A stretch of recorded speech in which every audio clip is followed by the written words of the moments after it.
الحمد لله رب العالمين والصلاة والسلام على خاتم الأنبياء والمرسلين وعلى آله وأصحابه أجمعين ومن تبعهم بإحسان إلى يوم الدين. فيا عجبا كيف يعصي إلها كيف يشهد الجاهد لكل شيء له آية تدل على أنه واحد. دوستانو د رد الالحاد درسونه روان دي، تر اوسه پورې موږ مقدمه کې لګیا یو. په پروني درس کې موږ د اسلامي تهذیب په باره کې څه وضاحت وکړو چې تهذیبونه او تهذیب په دنیا کې ډېر زیات دي. یو تهذیب د اسلام دی، د اسلام په شان یو تهذیب هم نشته. چې په دې کې دوستانو وجه دا ده چې اسلام یو علمگیر مذهب دی، د ټول کائنات دپاره اسلام رحمت دی. د اسلام د تهذیب بنیادي شاخونه هغه توحید د باری تعالی د نور مذاهب په شرک کې پراته دي.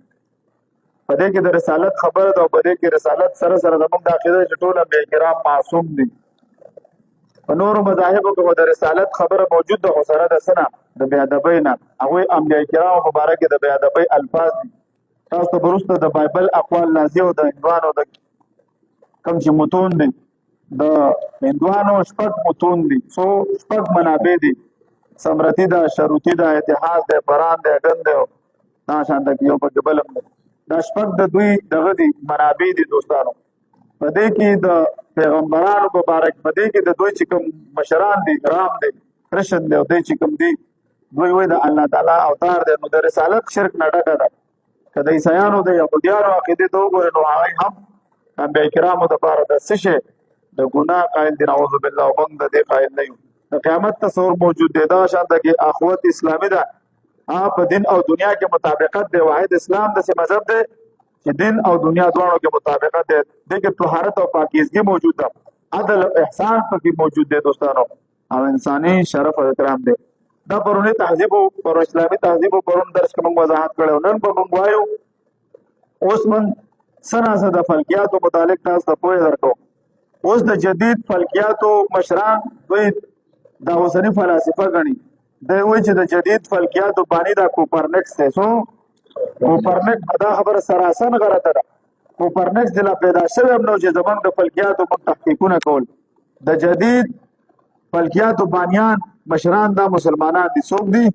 دا مسلمانان دي، او په دې به انشاءالله تاسو په پروف سره دا خبره نن ورسېږي سر ته. او د فلکیاتو باره کې معلومات تاسو ته په دې دپاره ضروري دي چې را روان وخت کې د الحاد دا موضوع نه وروسته د ساینس نظریه ده. اول موږ مجلس کو وایو ساینس نه دوستانو، موږ ساینس باندې هغه دي خلک، موږ ساینس باندې په هغه دي خلک رد کوو چې کله ساینس نه دوی څه کوي، عقیده ثابتوي. دوستانو دوی به تاسو ته ووایي چې اوس به کې اوس قانونه نشته، قرآن وایي شته. ته به ورته ووایې چې ساینس د 5 کالو بچی دی. چېرې دا د 5 کالو 5% معلومات لري. زه د ساینس د وجې اوس خپله عقیده پرېږدم. ساینس خو د دا نظر هم ساتلو چې کائنات مرکز د انور دی. کله به یې ویل ځمکه د اسلام ویلي مرکز د سره شته دی. نه، ساینس خو د دا وایي چې د انسان د پیدا کېدو دپاره د ښځې او د سړي سپرم مني ماده پکار دي. دا پیر انسان چې ستا په وجه د ارتقا په وجه وشو پیدا شو، د دې د ښځې او د سړي سپرم ماده چېرته وه؟ ښه ده ستاسو نیا چې پیدا شوه، دوی وایي 15 لکه کاله مخکې د دوی نیا پیدا شوه. ستاسو دا نیا چې پیدا شوله د سره چا مباشرت وکړو چې تاسو ته پیدا کېږي؟ دوستانو دا د ساینس دی وایي که نه،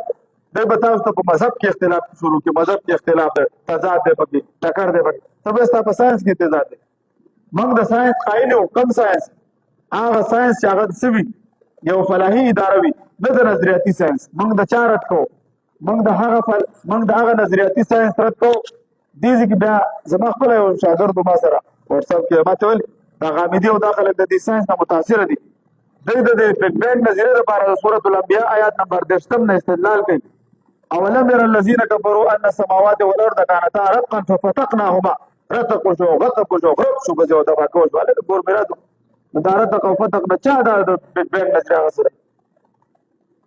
د رتق او د فتق ابن عباس رضی الله عنه فرمایي چې اسمان نو بن راوړېدلی. څنګه کېدلی؟ اسمان نو بن راوړېدل، اوس مکې نه دغه نه کېدل، زرغونېدل نه، فصلونه نه زرغونېدل. نو الله وایي موږ ګولا وکړو، نو د اسمان نو بن راوړېدل شروع شو. نو دوی بعض علما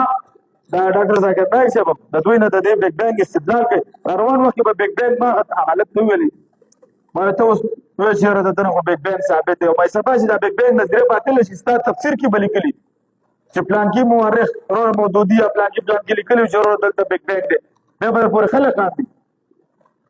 لکه زمونږ بعضې مفسرینو بعضې اقوال ذکر کړي دي چې دي اوس هغه سره د دغه نه غلط دي خو موږ د مفسر قول دی موږ سره زمونږ عقیده خو نه ده دا د مفسر خپل رایه ده څه نه د کائنات د تخلیق په باره کې او دغه شاته کې د کائنات د مرکز په باره کې د فیثاغورس نظریه و چې مرکز څه شی دی غور دی د بطلمیوس نظریه و چې مرکز څه شی دی ځمکه ده بعضې خلکو دا غوښتې وه دوستانو زمونږ څه نظر دی اسلام هغه وخت ویلو چې مرکز نشته دی اوس ساینس هم موږ سره ثابت دی نو دوستانو تاسو به د فلکیاتو په باره کې څه معلومات به در سره نو د مسلمانانو په معاشره کې د فلکیاتو ابتدا د کوم وخت شوې ده وایه متوجه اوسه لکه دوزمت په دغه سره مسلمانانو په معاشره کې د فلکیاتو ابتدا مسلمانان د اولې ورځې نه د جدید ساینس ضرورت پوره کولو لپاره د یونان فلسفه عربي ژبې ته منتقل کړې وه د مسلمانانو په معاشره کې په 8 هجري کال کې د خالد بن یزید بن معاویه رضی الله عنه متوفا 80 په دور کې د فلکیاتو د فلسفې دوستانو اول شخصیت دا ده چې دا د یزید زوی د خالد پوه د معاویه رضی الله تعالی عنه وسید 80 کې دوستانو دوی د فلکیاتو ابتدا شروع کړه کان خالد اول فلاسفه الاسلام دا اول هغه دغه دوستانو څه شو چې دا عبارت یو مکیشه وسه خالد یو دا ترجمه قائم کړه هغه یونانی ژبه والا جمع کړل هغه خپل کار سر ته نه ورسولې چې د بنو عباس خلافت راغی په بنو عباس کې دویم خلیفہ منصور عباسی متوفا 158 فلسفي ته ډېره ترقي ورکړه هغه ډېر علم دوست انسانو او بخبر هم زي علم كان عارفا بالفقه والادب مقدما في الفلسفه والفلك دوستانو ګوره دا خپل باندې علم دوست شخصیت وسوکو دا منصور عباسی دوستانو پنځم خلیفہ چې کله رایا هارون رشید 193 پنځم خلیفہ هارون رشید 193 هم د دې په نقش قدم باندې لاړو لیکن د حکمت د فلسفي شاندار دور هغه د اول خلیفہ کله چې وم خلیفہ راغی دوستانو وم خلیفہ هارون رشید په زمانہ کې وو د هغه په دربار کې به د هر ملت او د مذهب خلک حاضر او هارون رشید د یونان بادشاہ میکال دوستانو د فلکیات د الحاد د بعضي موضوعات د اهم موضوعات کې ټول شامل دي ورته هم د ټول مذاهب خلک پټي په فلکیاتو کې موږ ټول څه یو نو دې کې د مسلمانانو د کافر فرق نشته هر انسان څه کوي تحقیق کوي څه کوي یو تحقیق کوي یو دغه ته ولي موږ ټول انسانان یو ټول د آدم اولاد یو علم آدم الاسماء كلها الله تعالی آدم علیه السلام په بنیاد کې څه علم خو دا علم برکت چې زموږ په بنیاد کې پروت او موږ په ترقی کوو د یونان بادشاہ میکال ثالث ته دوفي او طاهر متخایف ورولېږل او د دې سره معاهده وکړه چې د قسطنطنیه کتابخانه به موږ ته حواله کړي نو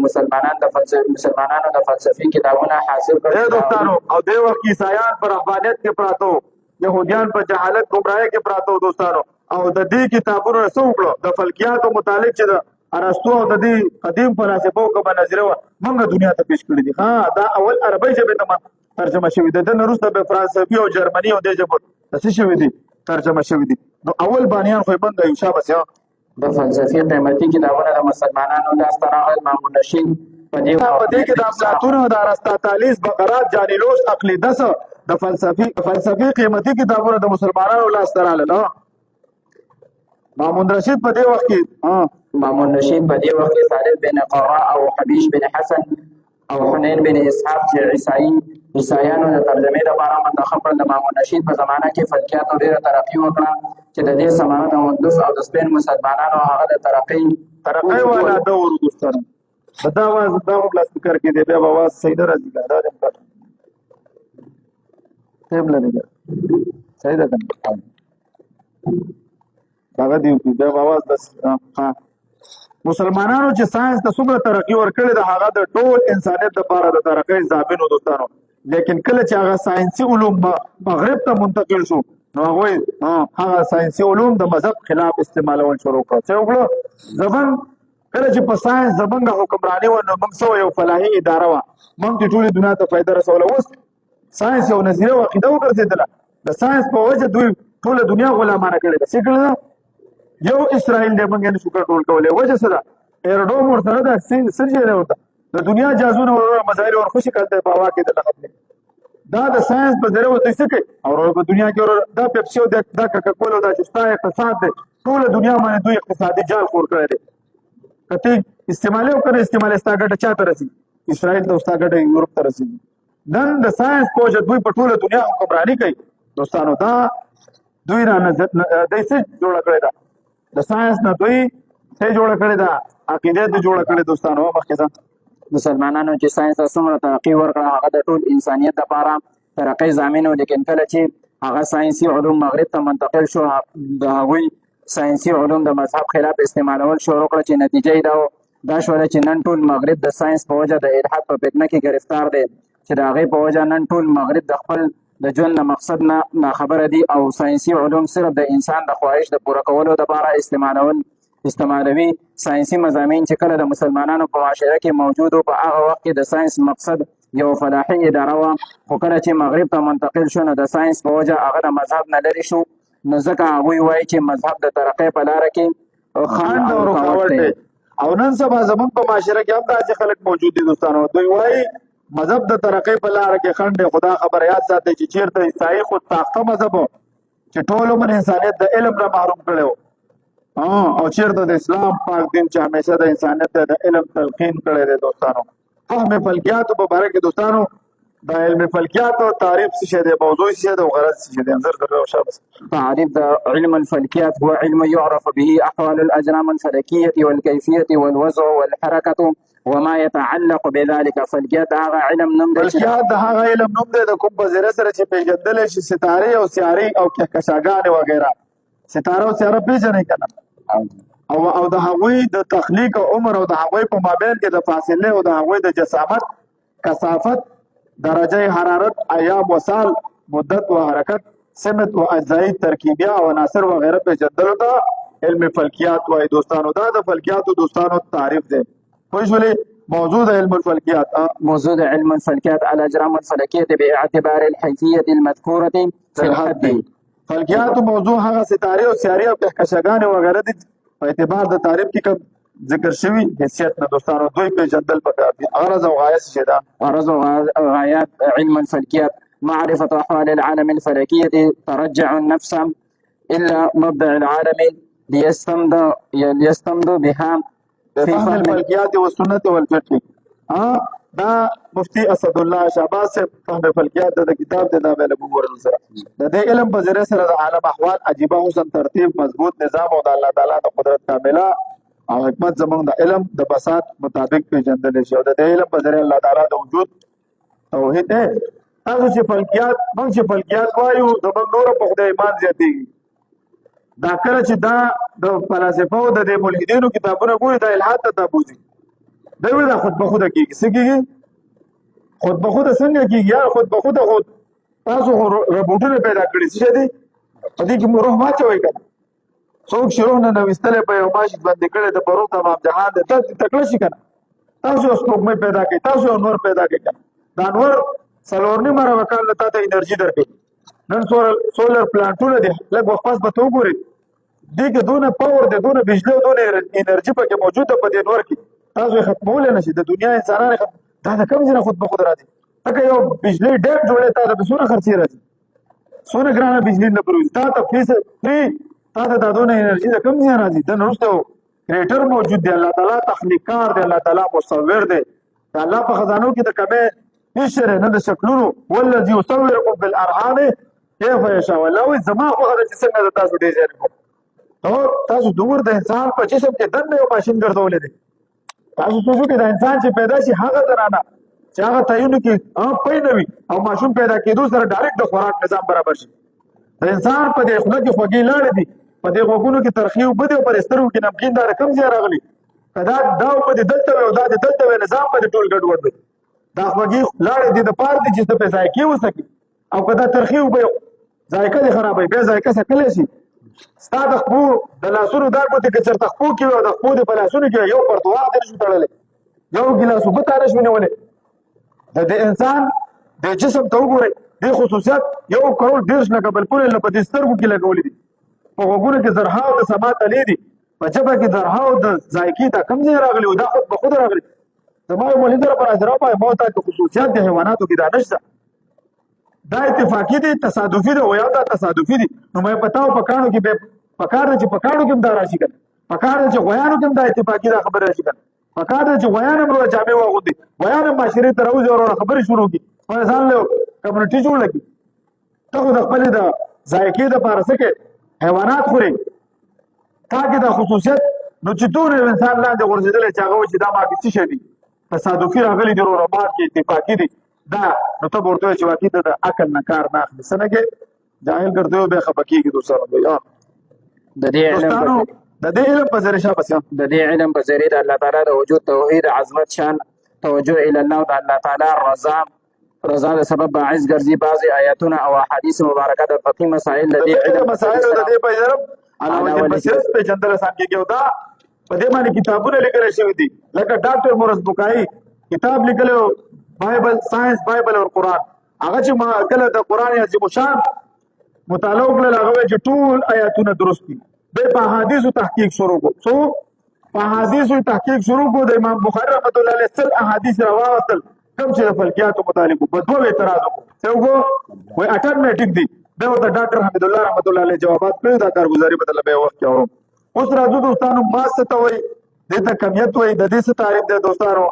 وزن کثافت او حجم د دې ته وضاحت لکو سره څه بس درو ما سنی کمیت تعریف کوم جسم کې موجود د مادي مقدار ماس او کمیت ما څه ته وای کوم جسم کې چې د ماده مقدار وي دوستانو د ماده مقدار د ماس او کمیت وای دوستانو د هر یو سیاره کې ماده موجود ده د دې څونه مقدار ده دې ته څه وای الګو دونه ماس ده دونه کمیت دي دا به تاسو پیژنئ وزن څه ته وای وزن تعریف د وزن نه مراد هغه قوت دی د کوم په سبب چې سیارې ځان یو سیز راکاږي وزن د څونه سیاره چې څونه غټه وي دونه بل دغه ځان ته راکاږي بل سیاره ځان ته راکاږي څه کوي موږ ورته وایو چې دا لکه دا زمونږ سپوږمۍ ده دا زمونږ د سمندر اوبه چې شاربل کېږي که نه دا د سپوږمۍ د کشف ثقل د قوت جاذبه د ګریویټیشن د وجې کېږي څه کېږي د دې د وجې دا شاربل کېږي نو څونه چې دا غټې او هغه شان ده کې دغې طاقت ډېري نو موږ دا راښکل خو د ژوندو کار دی په خپله په سپوږمۍ کې حیات او شعور نشته دا یو بېجانه ماده ده چې ده په ده کې دا خصوصیت د ګریویټیشن چا ایښی دی د دې جواب ملحدینو سره نشته کثافت څه ته وایو کثافت تعریف د کوم سیز هغه مقدار کوم چې په خاصه رقبه کې راشي هغې ته د هغې سیز کثافت وایي دوستانو د کوم سیز هغه مقدار کوم چې په خاص رقبه کې راشي هغې ته کثافت وایو حجم په ریاضي کې چې د کوم حجم تعریف د یو ځای هغه مقدار کوم چې د جسم درې اطراف راګیري په ریاضي کې د حجم تعریف دار یو د یو هغه مقدار چې یو جسم درې طرف ته راګیر کړي په انګریزي ژبه کې ورته حجم ته والیم وایي لکه اشکالي اجسام مثلا مخروط معقب استوانه منشور احرام قره بشان اشکالات ذریعہ د کلیاتو په ذریعہ معلومیږي په علم طبيعت کې د کثافت د کوم څیز کمیت او د هغه د حجم درمیان کې نسبت یو هغه کمیت په حجم باندې تقسیمېدل شي دوستانو طبيعت د انګریزي ژبه کې فزکس وایي او شامل طبيعت د انګریزي ژبه کې فزکس وایي فزک تعریف دی چې د ساينسي هغه شاخ دی کوم چې د هغې په فطرت او طبیعاتو په بنیاد باندې قوانینو باندې تحقیق کیږي چې کوم سره چې د دې کائنات نظم او ضبط برقرار دی د فطرت د قانون د څلورو اساسو په باره کې تحقیقات کوي هغه څلور د فطرت قوانین څو دي دا به سبا ورم څلور دي ښه زمان مکان ټایم سپیس ماده او توانایي چې او دا ټول قدیم فلسفه ویل چې دا قدیم دي جدید فلسفه چې دا د بیگ بینګ نه وروسته پیدا شوي اوس ملحدینو سره دې جواب نشته ملحدین اوس موږ نه تښتي ملحدین وایي دا ماده او توانایي چې ماده او توانایي نه پیدا کېږي او نه ختمېږي موږ ورته دا د بیگ بینګ نه وروسته پیدا شوي دوی اوس دا خلاصوي ځکه هر یو شي دپاره سبب وي د علت اربعه په وجه د یو شي ثبوت راځي څه شی راځي ثبوت راځي چې علت فاعلي نه وي کار نه کېږي چې علت صوري نه وي علت مادي او علت غایي نه وي نو کار نه کېږي اوس چې ماده نه وه نو بیگ بینګ وشو غرب وشو دماکه وشو ماده پیدا شو زه دا چا پیدا کړه وخت نو څنګه وشو یو څه چې کېږي هغه به څه کېږي هغه لپاره وخت پکار دی وخت ټکه نشته وخت موجود دی موږ پیریډ هلو چې وخت نه ته پیریډ اخیستی شي چې مکان نه ته پیریډ اخیستی شي چې زمان او مکان نه نو څنګه بیگ بینګ وشو بل ته وایي چې بیگ بینګ نه وروسته څه بیگ بینګ نه وروسته څه نه و الله نه و نعوذ بالله تاسو د الله عقیده نه لرئ نو بیگ بینګ نه وروسته ماده نه وه چې ماده نه وه نو صفر جمع صفر جمع صفر نتیجه به څه راوځي نو صفر نه څه کېږي د دې وجه موږ ورته وایو چې راځئ تاسو که بیگ بینګ هم موږ سره خبره کوئ بل چې دا بیگ بینګ کېدلو او ماده پیدا شوله په دې ماده کې حیات موجود کړو موجود کوي چې موجود هم په سوال کوي چې په نو هم په سوال کوي چې وایي چې په دې بګ بنګ چې شو ماده پیدا شو ژوندۍ و دا ماده چې و نو سوال مړه یو سوال بل سوال پیدا وکړه چې دا ماده د ارتقا نه به تیر شي ځکه دوی د تخلیق قائل نه دي تخلیق نه وروسته به خدای مني دوی خدای نه مني دوی ارتقا شوی ده د ماده کې خپل چینجینګ راځي څه کېږي خپل پکې چینجینګ راځي خپل بس لکونو کلو شي एकदम یو نوع بدل شي بل نوع باندې یو نوع په بل بدلېږي دا د دوی نظر دی موږ وایو نوع په نوع نه بدلېږي یو نوع بالکل نوع کې دنه چینجینګ راځي نوع کې چینجینګ څنګه راغلی دی د مایکرو او میکرو ایولیوشن وایي لکه نوع کې چینجینګ داسې راغلی چې یو وخت په کره ارض باندې د انسانانو قد شپېته فوټه وسو اوس آثار قدیمه او قومیات والا دریافت کړي دي ما سره باقاعده پروف سے تبرکات انبیاء البم والا کتاب ما سره سره موږ پکې ثابت کړی دي اوس په نوع کې دنه اختلاف راتللی شي خو نوع په نوع سره بدلېدل چې شادون انسان جوړ شي یا انسان نخر جوړ شي یا انسان نسه جوړ شي بل ځناور جوړ شي دا خبره غلطه ده دا د عقل نه خلافه ده سره نو موږ دوی ته تاسو ورته وایئ چې بګ بینګ مو ماده پیدا شوه په دې ماده کې حیات موجود کنو کو شي موجود ورته دا یو ماده به د بلې نه پیدا شوي ارتقا ده کنه بله به د بلې نه پیدا شوي بله به د بلې نه پیدا شوي دې ته څه ویل کېږي دور او تسلسل دی کنه نو دور او تسلسل څه شی دی باطل خطه وایي چې ماده مړه وه څه نو د بېجانه مادې نه دا جاندار څنګه پیدا شو پیدا کېږي د بېجانه مادې نه جاندار که دوی پیدا کېږي دلته به ماده خو موجود ده توانایي موجود ده ته ماده یو انسان دې پیدا شي کنه ماده او توانایي خو په سپوږمۍ کې شته کنه ماده او توانایي خو په دې نور تیارو کې شته ولې ژوند نشته پته ولګېده چې کریټر موجود دی خالق موجود دی دوستانو هغه د هر څه کنټرول کوونکی دی څه شی دی کنټرول کوونکی د اسمانونو او د ځمکو دی دوستانو نو تاسو به ورته څه وایئ نو طبیعتو د کوم ځای کې خبره روانه وه نو طبیعت دغه څو دي قوانین د فطرت څو دي زمان مکان ټایم سپیس او ماده او توانایي جدا سي دي او ماده جدا سي دي دوستانو دا به سبا د ماده تعریف ماده ته په انګریزي ژبه کې میټر وایي د دې نه مراد هغه عنصر دی د کوم نه چې ټول څیزونه جوړ شوي دي قدیمي فلاسفه ورته ذره وایي د مادې څلور اقسام دي اول ګیس د مادې هغه حالت دی په کوم چې په ماده په کوم خاص شکل کې نه وي اول نمبر ګیسونه دي د مادې اول ورشه اول د مادې دوستانو ګیسونه دي ګیس د مادې ها حالات په کم کې چې دوستانو خاص شکل کې دا نه وي بلکې د دې ذرات آزاد حرکت کوي ګیس کوم لوح کې بنوي دا شکل اختیاروي ګیس چې ته په کوم لوح کې مواچې دا شکل اختیاروي دوستانو دویم مایع دي د مادې یو طبیعي حالات دی په کوم کې چې ذرات نرم وي د مایع یو طبیعي حالات دی په کوم کې چې ذرات نرم وي او په دې حالت کې مادې ته په هر یو شکل کې بدلېدلی شي دوستانو او په دې حالت کې د مادې سطح عموما همواره وي دریم سالم او جامد د مادې طبیعت حالت دی په دې کې ماده د خپل جسم په تبدیلی کې مزاحمت کوي یعنی د مادې سخت ګوره دریم سالم یا جامد د ماده طبیعي حالات دی په دې کې ماده د خپل حجم په تبدیلی کې مزاحمت کوي دا د خپل حجم د بدلې را بدلې دوستانو یا دا ماده سخت وي لیکن لکه مثال خبر وغیرہ غرونه لرګي وغیرہ او څلورم نمبر شاکله ده دوستانو شاکله چې ورته ویلي نو دې ته په انګریزي ژبه کې پلازما وایي او دا یو کثیر استعمال لفظ دی